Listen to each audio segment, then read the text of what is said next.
Kalau semua benda kau nak kontrol, mungkin masalah sebenar bukan tim kau. Ramai leader ingat kontrol semua benda itu tanda hebat. Hakikatnya itu tanda tak percaya orang.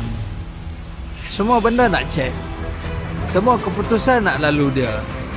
Last tim jadi takut nak fikir sendiri. Leader kuat bukan yang buat semua kerja lah. Leader kuat ialah yang mampu bina orang sampai boleh jalan tanpa dia. Kalau tim kau makin lama makin pasif, cuba cek balik. Kau pimpin mereka atau kau sekadar kontrol mereka?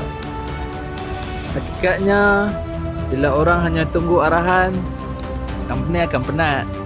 Tapi bila orang berani ambil ownership, tim akan grow.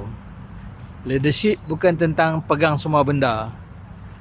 Leadership tentang lepaskan dan percaya.